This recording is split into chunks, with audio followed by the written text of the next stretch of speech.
তাহলে এই যে মতুয়া,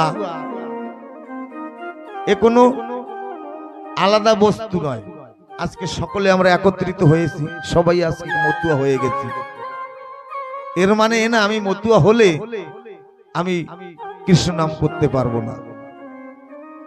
এর মানে এ না আমি হরিভক্ত হলে আমি কৃষ্ণ নাম করতে পারবো না। এই মতুয়া সব যুগে ছিল।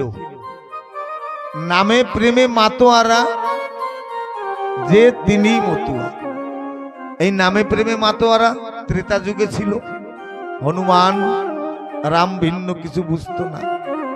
দাপরে রাধারানী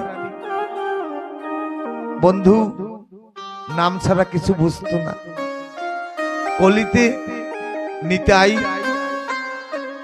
হরিনাম ছাড়া কিছু বুঝতো না। তাহলে মতুয়া ভাবধারাটা প্রতিটা যুগেই ছিল, নামে প্রেমে মাতোয়ারা। কিন্তু এই শব্দটা এই হরিচাঁদ ঠাকুরের কালে তৈরি হয়েছে, তাই এই মতুয়াকে আলাদা আলাদা মনে হয়। কিন্তু প্রকৃত শাস্ত্র বিধানে যদি অনুধাবন করা যায় তাহলে মতুয়া সব যুগে ছিল। তাহলে মতুয়া কোনো সামান্য মেটোপাত্র নয় যা যুক্তি পরাবিদ্যার দণ্ড দ্বারা বাড়ি মারলাম আর পাত্রটা ভেঙে গেল। মতুয়া হলো মানব ধর্ম। মতুয়া নামে ধরা ধামে বহিরঙ্গে দিত গালি। এই মতুয়া শব্দটা একটা গালাগালি ছিল। কারণ তখনকার দিনে হরিনাম করত, মানুষে বলতো ওরা মেতে গেছে। এই মত্ততাকে একটা গালাগালি হিসেবে সকলে করত। তাই মতুয়া নামে ধরা ধামে বহিরঙ্গে দিত গালি। মতুয়া হয় জগৎ পূজ্য মাধুর্য প্রেমের প্রাণ পুতলি। আজকে একজন কৃষ্ণ ভক্ত, যেমন এই অশ্বিনী হরিসঙ্গীত যজ্ঞে এই 79 থেকে আমার বিশ্বদাদা এসে, উনি একজন বৈষ্ণব প্রাণ, উনি কীর্তন করেছিলেন অশ্বিনী কর্তার হরি ঘুন ঘুনে দেহ জারে নিল। উনি কিন্তু মতুয়া হয়ে গেছিল তখন, কিন্তু ওনার ধর্মটা হলো, ওনার পথটা হলো বৈষ্ণব পথ, কিন্তু মতুয়ার বাজারে এসে উনি মতুয়া হয়ে গেছে। তাই মতুয়া জগতে যখনই কোনো ভক্ত প্রবেশ করবে, নামে প্রেমে মাতোয়ারা হবে, তখন মাধুর্য প্রেমের প্রেমিক হয়ে যাবে সে। তাই জগাই মাদাই ছিল দু ভাই, তারা কত না করেছিল তিরস্কার, অবশেষে এই হরি নামেই হলো উদ্ধার। যে যত যুক্তি জাল বোনো আর যতই বাক্যবান হানো, একদিন এই হরির নাম এক হরি স্রষ্টা, জীবে দয়া নামে রুচি মানুষেতে নিষ্ঠা, ইহা ছাড়া আর যত সব ক্রিয়া ভ্রষ্টা। তাহলে প্রতিটা যুগে মহাজনেরা দার্শনিকগণরা এই নীতি কথা, এই উপদেশ বাণী দিয়েছে মানব কল্যাণের তরে। জীবে দয়া নামে রুচি মানুষেতে নিষ্ঠা, আর যত ইহা ছাড়া আর যত সব ক্রিয়া ভ্রষ্টা। তাই এই মানব সেবার তরে এই শ্রী শ্রী হরি লীলামৃত কথা, মানব কল্যাণের তরে শ্রী শ্রী শ্রীমদ ভাগবত কথা, মানবের আনন্দের তরে শ্রী চরিতামৃত কথা। এতে যদি মানবের কল্যাণ হয়, তাহলে তাই ছাড়িয়া দেশাদেশি এসো সবে করি মেশামেশি। আজ জগতের যে প্রবাহ চলছে, আমরা ভুলে গেছি মূলের কথা। সকলে আমরা সনাতনী, সেই কথাটা ভুলে আমরা যার যারকে ভাগ করে রেখেছি। এখানে বিদ্রোহী কবি নজরুল ইসলাম বলে উঠলেন, তুমি সাম্যের গান গাও, তুমি তোমার ওই বাঁধন ছিঁড়ে, তোমার গণ্ডি রেখা অতিক্রম করে শৃঙ্খল কেটে বেরিয়ে এসে বলো, আমি ব্রাহ্মণ নই, আমি ক্ষত্রিয় নই, আমি বৈশ্য নই, আমি শূদ্র নই, আমি হিন্দু নই, আমি মুসলমান নই, আমি একজন মানুষ। মানবতা যার অধিকার, তুমি ওই তোমার ওই সীমারেখা পেরিয়ে অতিক্রম করে এসে গর্বের সহিত বলো আমি একজন মানুষ। একজন মানুষ সে মুসলমানও হতে পারে, খ্রিস্টান হতে পারে, আদিবাসী ভাই হতে পারে, মতুয়া ভক্ত হতে পারে, কৃষ্ণ ভক্ত হতে পারে। তাই মতুয়া শুধু নিজের জন্য নয়, মতুয়ারা জগতের মঙ্গল চায়, মতুয়ারা পরের দুঃখে দুঃখী, মতুয়ারা অন্যের দুঃখে সুখে সুখী। আমরা কি কেউ জানি সমাজ কথার অর্থ কি? আমরা যে সমাজে বসবাস করি এই সমাজের আবিধানিক অর্থ কি? সমাজ শব্দটা সংস্কৃত শব্দ। এই সম পূর্ব অজ, সম পূর্ব অজ ধাতু, এই দুই শব্দের ব্যুৎপত্তি হলো সমাজ।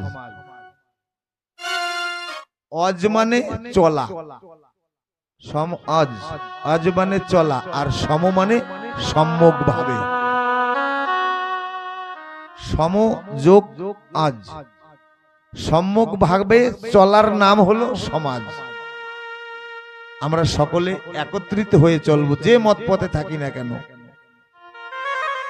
প্রথমে আমরা সনাতনী সমাজে, আমরা সকলে বিভিন্ন শাখা প্রশাখায় রয়েছি, বিভিন্ন গোত্রতে রয়েছি, কিন্তু সমাজ কথার প্রকৃত যদি অর্থ মেনে চলতে হয় তাহলে আমরা সমাজে একত্রিত হয়ে সকলে চলবো।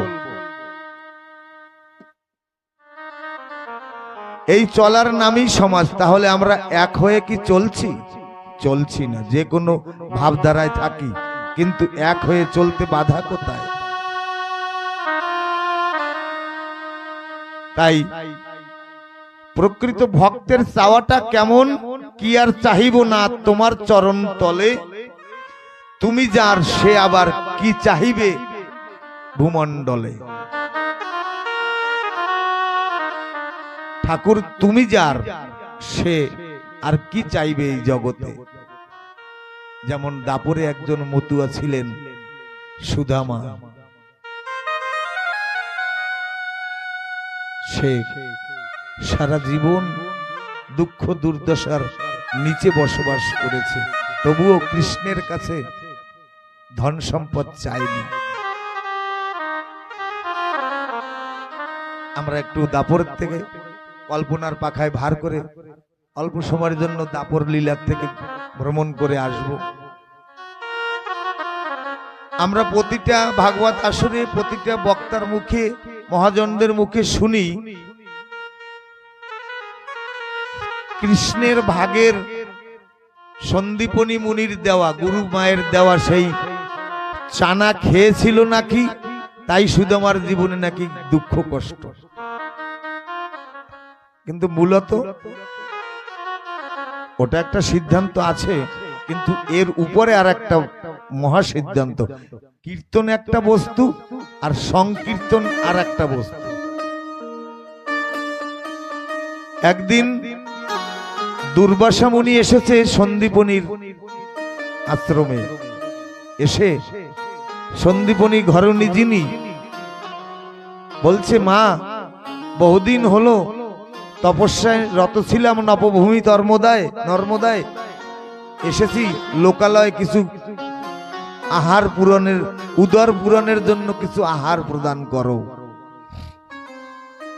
কিন্তু ওই সন্দীপনী ঘরণী যিনি কৃষ্ণ, বলরাম, সুদামার গুরুমা যিনি,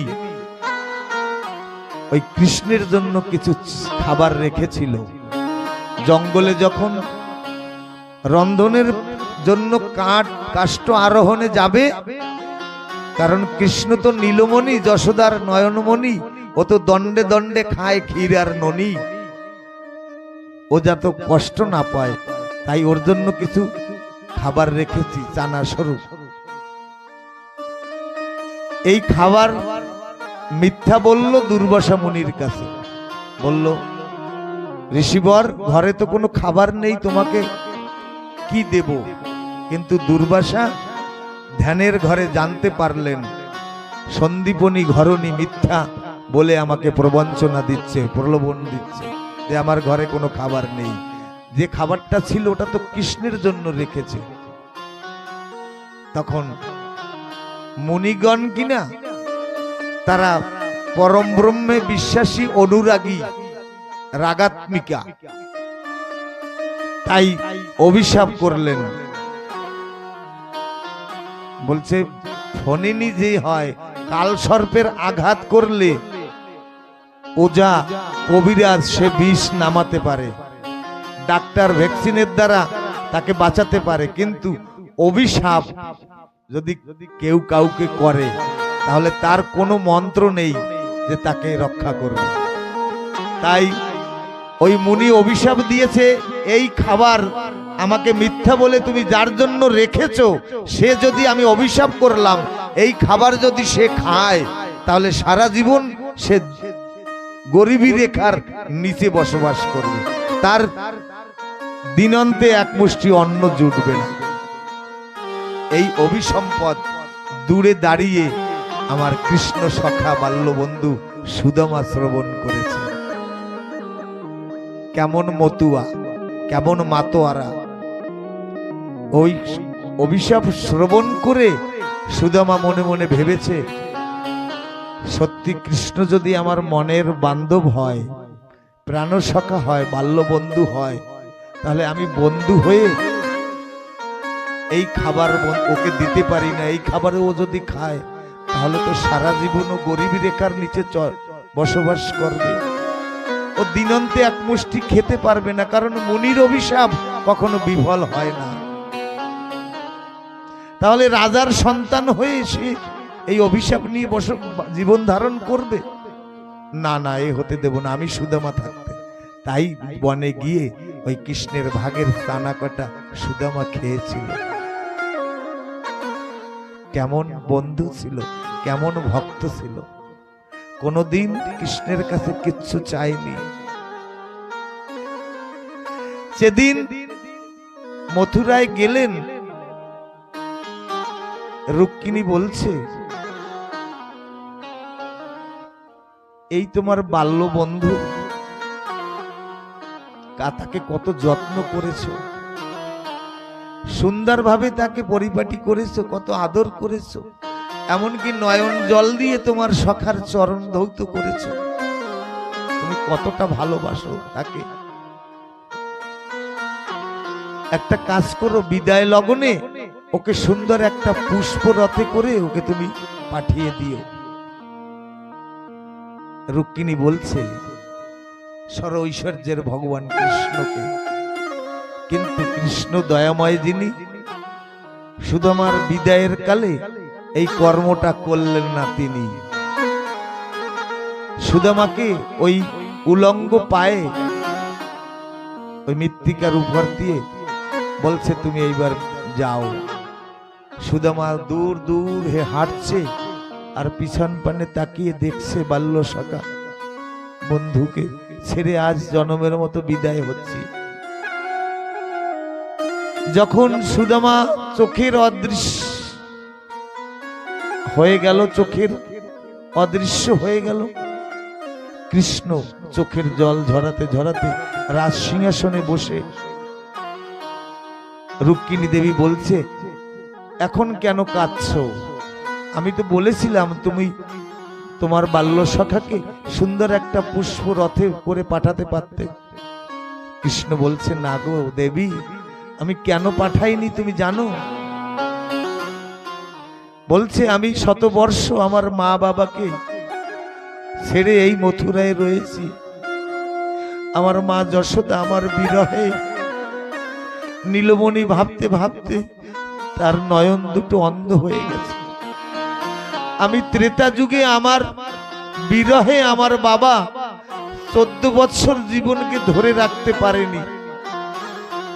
ত্রেতায় আমি রাম বনবাসে গিয়েছিলাম, 14 বছর আমার বাবা আমার বিরহ সহ্য করতে পারেনি, আমার বিরহে সে প্রাণ ত্যাগ করেছে।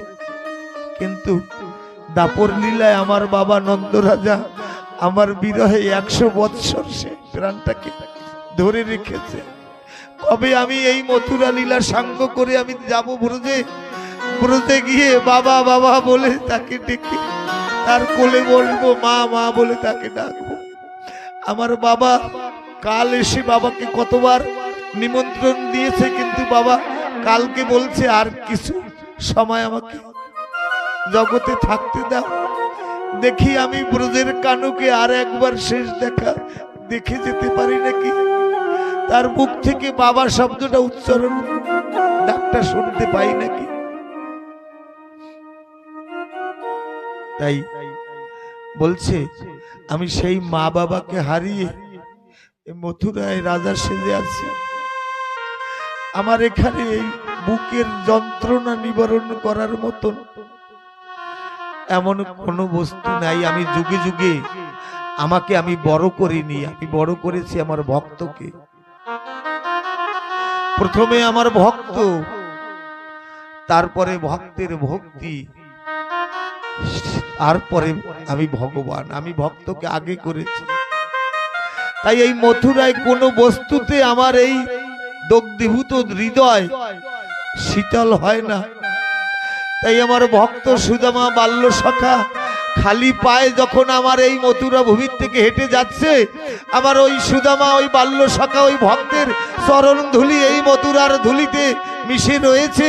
এই চরণ ধুলিতে আমি যখন পায়চারি করব, তখন ওই ভক্তের চরণ ধুলি আমার অঙ্গে লেগে আমার এই ত্রিতাপ জ্বালা দূরীভূত হবে।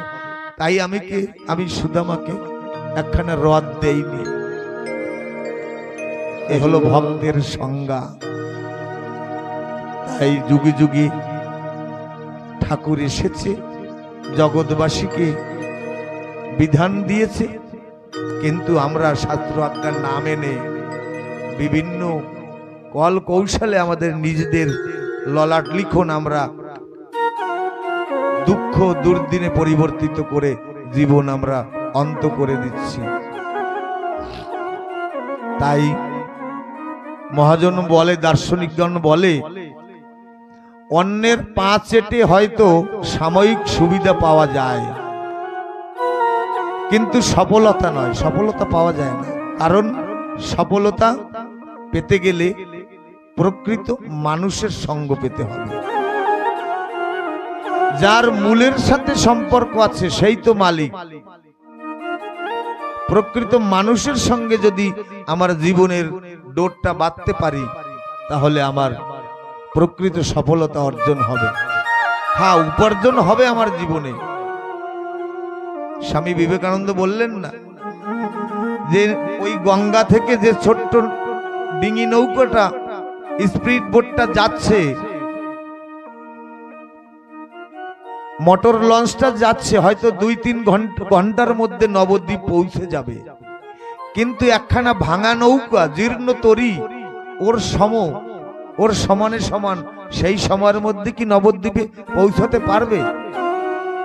রামকৃষ্ণ ঠাকুর বলছে হ্যাঁ পারবে। বিবেকানন্দ তখনকার দিনের বিএ পাস, আর রামকৃষ্ণ ঠাকুর মোটে পাস না, আক্ষরিক জ্ঞান নাই। বিবেকানন্দ মনে মনে ভাবলো, গুরুদেব তো এই যুগের জ্ঞান নেই, আধ্যাত্মিক জ্ঞান রয়েছে সত্য। যখন বিবেকানন্দ এই মনে মনে ভাবছে, রামকৃষ্ণ দেব বলছে, ওরে নরেন রে, তুই যা ভাবছিস ওভাবে যেতে পারবে না, আমি যেভাবে ভাবছি সেইভাবে যেতে পারবে। তখন বিবেকানন্দ রামকৃষ্ণের চরণ জড়িয়ে ধরল। আমি মনে মনে ভেবেছি, গুরুদেব তো এই যুগের মানুষ নয়, আধ্যাত্মিক ভাবে। তা বলছে কিভাবে যেতে পারবে? বলছে ওই মোটর লঞ্চের সঙ্গে যদি ওই ভাঙা নৌকোটা একটা ভক্তি ডোর দিয়ে, ভক্তি রজ্জু দিয়ে বেঁধে দেওয়া হয়, তখন ওই মোটর লঞ্চটার সঙ্গে সঙ্গে এই নৌকাটাও ঠিক সময়ের মধ্যে ওই নবদ্বীপে পৌঁছাতে পারবে। তাই আমাদের এই জীর্ণ তরী, আমাদের এই কুমন্ত্রণা ভরা জীর্ণ তরী বুদ্ধি, এই যদি একজন সৎ মানুষের সঙ্গে বাধা যায়, তাহলে আমরাও তার সঙ্গে সঙ্গে একটা ভালো দেশে আমরা পৌঁছাতে পারব। তাই ঠাকুর বললেন, কর্ম অনুসারে হয় শক্তির ব্যবহার, শক্তি অনুসারে লোকে পায় কর্ম ভার। তাই জগৎ সংকীর্ণতার অতল তলে তলিয়ে যাচ্ছে। যদি ক্ষমতা থাকে, ক্ষমতা থাকলে মিথ্যা কথাও বাণী, আর পয়সা থাকলেও মূর্খরাও হয় জ্ঞানী। কিন্তু যদি মিথ্যা কথা বাণী হয় আর মূর্খরা জ্ঞানী হয়, তারা কিন্তু এমনি এই প্রেমের বাজার মিলাতে পারবে না।